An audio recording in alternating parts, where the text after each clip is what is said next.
आज हम इस वीडियो में आपको क्लास 9th में जो एक वो इम्पोर्टेंट चैप्टर के रूप में माना जाता है, जो कि एक हीरोन्स फार्मूला बेस्ड क्वेश्चन होता है। इसमें हीरोन्स फार्मूला से रिलेटेड बहुत सारे क्वेश्चन आएंगे, आपको वो क्वेश्चन सॉल्व करना पड़ता है। तो इसमें आपको हम बेसिक से ही ले चलते हैं कि कैसे क्या होता है, और आपको पहले फार्मूला के बारे में बताएंगे, उसके बाद इसमें जो होगा। पहले देखते हैं हम पहले हम ट्रायंगल लेते हैं, त्रिभुज। ये त्रिभुज ए बी सी, जिसकी भुजा एक ए है, बी है, सी है। आप पहले पढ़ चुके होइएगा, आप पहले इससे पहले मतलब कि आप 6, 7, 8 त्रिभुज बहुत पहले से आप पढ़ते आ रहे होंगे। तो इसमें आप परिमाप या परिमिति जो होता है, परिमिति या इसको कह लेते हैं परिमाप, ये आप जानते होइएगा कि इसका परिमिति या परिमाप जो है वो क्या हो जाता है, a प्लस बी प्लस सी। आप इतना जानते हैं। तो आप एक हीरोन्स फार्मूला आप एक नया चीज़ देखने को मिलेगा, क्योंकि एस को आप जो हम डिनोट कर रहे हैं वो अर्ध परिमिति होता है। अर्ध परिमिति मीन्स ये जो परिमाप है, ये जो परिमिति है उसका आधा। तो आप समझ रहे हैं कि ये जो हो जाएगा ए इक्वल टू क्या हो जाएगा, a plus B plus C by 2। और इसी के तहत आप एक साइंटिस्ट जिन्होंने वो साइंटिस्ट हीरोन थे, वो खुद उन्होंने एक फार्मूला दिए थे। वो फार्मूला जो ट्रायंगल का था, जो जिसमें ये तीनों एंगल अगर हमें मालूम हो तो उसके लिए एक इसका जो इसका ड्यूरेशन ये डोनेट कर रहा है, ये डिनोट कर रहा है, ठीक है, ये डिनोट कर रहा है। तो इसका ये क्या हो जाएगा, देख लीजिए, S into S minus A जो क्या है, ए जो है ये पार्ट है S minus B into S minus C. इस तरीक़ा से आप इसमें देख लीजिए, एस जो है वो अर्ध परिमिति है, और ए जो है एक साइड है, वन साइड, बी जो है सेकेंड साइड है, और सी जो है थर्ड साइड है। इस तरीक़ा से आप निकाल सकते हैं अगर आपको तीनों भुजा अगर प्राप्त हो तो इस तरीक़ा से। तो हम आपको बता रहे थे कि ए बी सी के बारे में बताया है, और इसी तरीक़ा से आप मेनली आपको इसमें ये फार्मूला बहुत ज़्यादा इंपॉर्टेंस आने वाला है। इस फार्मूला पे बहुत सारे ये फार्मूला और आपको ए इक्वल टू ये फार्मूला, ये दोनों फार्मूला आपको बहुत जरूरी इस चैप्टर में होंगे, और हमने ये दोनों फार्मूला इम्पोर्टेंट है, अब ध्यान रखना होगा। उसके बाद इस पर हम बहुत सारे क्वेश्चन भी करने वाले हैं, तो देखते रहिए। और इसमें कुछ ज़्यादा खास नहीं है। एक ट्रायंगल का फार्मूला आप और जानते होइएगा, आप पहले से जानते होइएगा कि ट्रायंगल का एक फार्मूला, त्रिभुज का जो फार्मूला होता है, त्रिभुज का क्षेत्रफल जो होता है, एरिया के जिसको कहते हैं, वो आप जानते होइएगा। 1/2 बेस इंटू हाइट मीन्स 1/2 आधार गुने ऊंचाई। ये बस मेनली इतना ही सारा क्वेश्चन होता है, इतना ही फार्मूला होता है इस चैप्टर्स के रिलेटेड। और आगे पढ़िएगा तो समांतर वगैरह भी आना है, तो उसको मैं बताऊंगा, बट अभी क्वेश्चन पे चलते हैं। इसमें एक फार्मूला आपको और भी पढ़ना था जो हमने अभी तक, जैसे कि आपको इसमें पाइथागोरस एक साइंटिस्ट नहीं, मैथमेटिशियन, जिन्होंने एक गणितज्ञ थे, जो एक बहुत ज़रूरी फार्मूला दिए थे। वो फार्मूला क्या है, पाइथागोरस का है। वो आप देख लीजिए कि कर्ण स्क्वायर इक्वल टू लंब स्क्वायर जोड़ आधार स्क्वायर। इसमें हमने आपको बताया था कि कर्ण स्क्वायर इक्वल टू लंब स्क्वायर जोड़ आधार स्क्वायर। ये फार्मूला आपको, ये जो हम बता रहे हैं अभी क्लास आपको 9th में बता रहे हैं, क्योंकि ये क्लास 9th में भी आपको ज़रूरी है और आपको पढ़ना भी है। इस फार्मूला को आपको जानना बहुत ज़रूरी है। और ये क्लास 10th में इससे रिलेटेड बहुत सारे आपको ये जो मैं अभी बताने जा रहा हूँ वो बहुत ज़्यादा ज़रूरी आने वाला है आपको क्लास 10th में। देख लीजिए, जैसे कि यहाँ पे आप ए बी सी यहाँ पे अगर आप ठिट्टा ले रहे हैं, आप ठिट्टा यहाँ भी ले सकते हैं, यहाँ भी ले सकते हैं, मगर अभी ठिट्टा की ज़रूरत नहीं है। यहाँ आप एक समकोण लीजिए, ये समकोण रहा 90 डिग्री समकोण। आप एक बात समझ जाइए, बी जो समकोण है वो 90 डिग्री होता है, समकोण का मान ये 90 डिग्री होता है। ये हो जाएगा ए, ये हो जाएगा बी और ये हो जाएगा सी, ठीक है। तो आप ये समझ रहे होंगे, आप ये कर्ण जो है वो कर्ण की सीधी वाली लाइन जो है हमेशा कर्ण होता है, और ये आधार रहा और ये लंब चेंज भी हो जाता है। तो आपको मैं ये सब इसलिए बता रहा था कि ये फार्मूला जैसे देख जो दे रखा है कि कर्ण स्क्वायर इक्वल टू लंब स्क्वायर जो आधार स्क्वायर, आप इससे और सारे फार्मूला निकाल सकते हैं। जैसे कि आप लंब स्क्वायर इधर ले आइएगा तो ये क्या हो जाएगा, कर्ण स्क्वायर निगेटिव में चला, चाहे मान लीजिए कि आपको ने 1 मिनट हमने मान लिया जैसे कि हमारा कर्ण स्क्वायर इक्वल टू लंबे स्क्वायर जो आधार स्क्वायर था, हमने क्या कर दिया कि आधार स्क्वायर को ही इधर ले आया। क्या हो जाएगा, कर्ण स्क्वायर जब बराबर से ही साइड आएगा तो निगेटिव में आएगा, आधार स्क्वायर इक्वल टू लंबे स्क्वायर। और फिर आप ये फॉर्मूला भी दे सकते हैं, और लंब स्क्वायर के ये क्या हो जाएगा, लंब स्क्वायर इक्वल टू कर्ण स्क्वायर माइनस आधार स्क्वायर।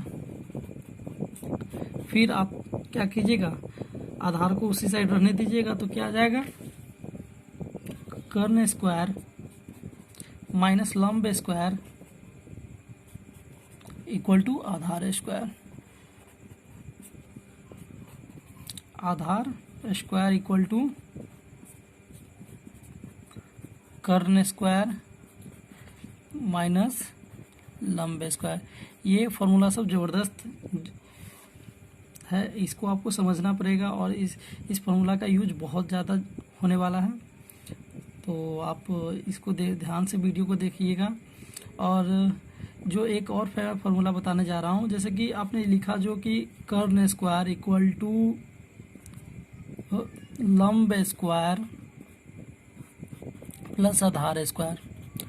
अब देख लीजिए, कोई भी चीज़ स्क्वायर में होती है, आपको अगर मैं कह दूं कि कर्ण इक्वल टू क्या हो जाएगा, तो आप सीधी साधी रूट लगा दो, रूट अंडर लंब स्क्वायर जोड़ आधार स्क्वायर।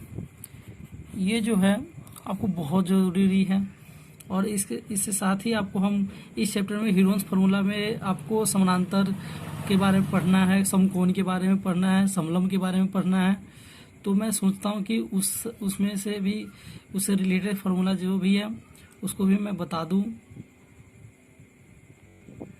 तो मैं आगे जो बताने जा रहा हूँ वो समबाहु के लिए है। तो इस समबाहु में आपको क्या करना है, फिर से आपको अपने एक ये फिगर, इसमें ये एक बात समझ लीजिए कि आप जब ये मेंसुरेशन में आते हैं, जो क्षेत्रमिति है, एरिया, वॉल्यूम वगैरह, इसको निकालने जो है उसमें फिगर बहुत ज़्यादा ज़रूरी होता है कि आप फिगर किस तरीक़ा से बना रहे हैं। जैसे कि ये देख रखा है, उसके बाद आपने यहाँ से जो एक ये BC है, ठीक है, तो आपने क्या कर दिया, BC पे आप एक लंब दे रहे हैं ए से, इसको मैं O मान ले रहा हूँ, ठीक है। और ये जो है A है, ये A है, और ये टोटल जो है BC जो है A है, और BO और OC जो है वो A/2 है, ठीक है। और ये जो है आपको AO निकालना है, ठीक है। ये जो एंगल है यहाँ 90 डिग्री है, ठीक है, आप ये भी समझ रहे होंगे। तो आप एक इसमें पाइथागोरस लगाइए, ठीक है। अगर आपको AO निकालना है, AO निकालना है तो क्या हो जाएगा, यहाँ AO equal to root under, अब ये कर्ण है तो कर्ण क्या है, कर्ण AB स्क्वायर माइनस BO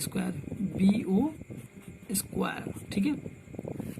तो क्या हो जाएगा, ये root under A square minus A/2 का होल स्क्वायर, क्योंकि ये A था तो हमने A का सीधे स्क्वायर कर दिया है और A/2 का कर दिया, ठीक है। ये क्या आ जाएगा, आप इसका कैलकुलेशन कीजिएगा तो A स्क्वायर माइनस A²/4, और इसको कीजिएगा तो ये जब नीचे लीजिएगा तो 4A² माइनस A² मीन्स √3/2 और a स्क्वायर होगा तो a आप बाहर निकाल। तो आपने अब हम इसमें बता दें कि आपको ये जो है ये इसके बराबर है, ठीक है, और ये BO = OC है। तो इस तरीक़ा से आप देख लीजिए। आपको अब मैं बता रहा हूँ कि आपको एक त्रिभुज का फॉर्मूला हमने बताया था। ये त्रिभुज का क्षेत्रफल जो है वो क्या हो जाएगा, 1/2 बेस इंटू हाइट मीन्स। तो आपको AO आप निकाल चुके हैं। AO आपका कितना है, ये AO जो है वो आपको दे रखा है √3/2 इंटू A, ठीक है। और जो BO दे रखा है, BO आपको पता है, बस आपको ये निकालना था। तो ये क्या हो जाएगा, 1 इंटू बेस इंटू हाइट, तो √3/2 इंटू A, ठीक है। और उसके बाद ये वाली A, ठीक है, ये वाली है, एक ये आ जाएगा। तो ये टोटल मिला करके क्या हो जाएगा, यहाँ आप त्रिभुज का नहीं समबाहु का लिख लीजिए, क्योंकि ये त्रिभुज ही ये जो फिगर हमने बनाया था ये एक समबाहु त्रिभुज है। तो ये समबाहु का निकालने के बाद हम क्या आ जाएगा, आप इसको मल्टीप्लाई कर दीजिए। तो √3/4 A स्क्वायर, यहाँ A है, यहाँ A स्क्वायर, ठीक है। तो आपको ये फॉर्मूला भी बहुत ज़रूरी है। आप आगे जब पढ़िएगा ये, तो ये समबाहु के लिए यूजफुल होगा। तो आपको मैं एक लास्ट जो मैं बताना चाह रहा हूँ कि समद्विबाहु त्रिभुज का जो क्षेत्रफल निकालने के लिए उसमें भी कुछ खास नहीं है, बस आपको मैं करके बता देता हूँ। एक फिगर, जैसे कि ये फिगर दे रखा है, ठीक है। उसके बाद यहाँ से आपने इसको लिया, ठीक है, उसके A B C O, इसके बाद ये रहा। उसके बाद आपको करना कुछ नहीं है, बस इसमें आपको एक समानांतर होता है और इसका आपको निकालना पड़ेगा। तो वो जैसे हमने समलंब का, तो जैसे कि हम एक पहले बता देता हूँ, समानांतर चतुर्भुज का क्षेत्रफल जो होता है आधार गुना ऊंचाई, बस एक ये होता है। और इस तरीक़ा से आप एक समलंब की बात कर लें, समलंब चतुर्भुज का क्षेत्रफल 1/2 पहला विकर्ण गुने दूसरा विकर्ण नहीं, सॉरी, ये क्या हो जाएगा, आसनन भुजाओं का योग